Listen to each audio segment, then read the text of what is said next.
Hello, my name is Sahra Nur, and I'm an MBA candidate at the University of Tennessee. We are here today to continue our conversation on economic inclusion and supplier diversity. In our last meeting, Dr. Sordi and I talked a lot about the 7 pillars of economic inclusion and looking at what each pillar entails, how these pillars work together. Today, Dr. Sordi, I think it would be really great if we could talk about the return on investment of supplier diversity programs, and not just traditional supplier diversity programs that we're seeing in the US, but also abroad. We both know through doing the research on this project that supplier diversity programs are not cheap, and they also don't happen overnight. If companies actually want to see a return on investment of their supplier diversity programs, it will truly require a cultural shift within those companies and moving towards a new mindset of economic inclusion. And if not, right, these companies will lag far behind their competitors when it comes to innovation, and they will also lose market share. So, Dr. Sordi, I have a 2-part question for you. How do we show, CFOs as well as shareholders the return on such investments? And then, secondly, what is the role of economic inclusion in terms of risk mitigation? Okay, so thank you first of all for having me. Actually, the 2 questions you raised are really is where we left our research last year, creating a sort of the model, but where we want to go in 2021 and 2022 with yourself and the rest of the research at Untitled is really to how we can operationalize this model and how we can help organizations to have a sort of benchmark reference to understand if they're on the right track. The return on investment is a very key question, because CFOs and shareholders, we're going to be looking here for organization to pay back their investment.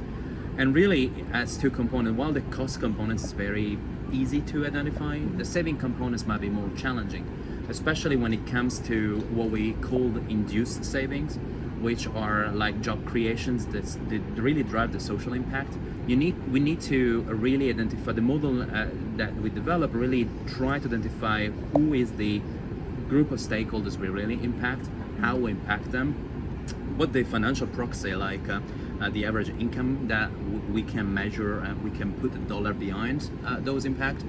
And what are the discounting factor? Because you might want to take full credit if you're not the only one buyer for that supplier, and you really can't create value if it's only one offshot benefit, but needs to be a sustainable benefit. So we created this methodology that leverage some discounting factors to that calculations.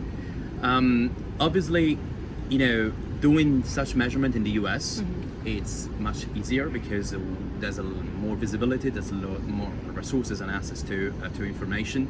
If you move that in other parts of the world, it's becoming more challenging, and so it's where we want to try and understand how the methodology can be automated across geographies.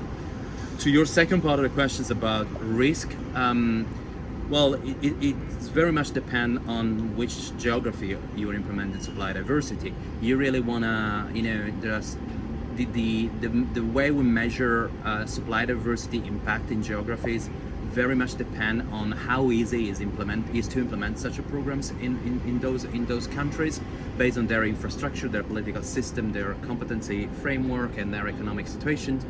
But also we need to measure the social impact that we're generating, because the economic inclusion really wants to create value, to maximize that value, but also balance with the risk that organization can take to run those initiatives. So really, where the research is going to go next is operationalizing those 2 aspects, and really deep diving and understanding in different geography, different countries in the world, what's the risk of implementing economic inclusion and what's the return on investment of economic inclusion. Well, thank you so much, Dr. Sordi. Thank you so much for listening to our conversation on economic inclusion and supplier diversity, and we'll see you next time.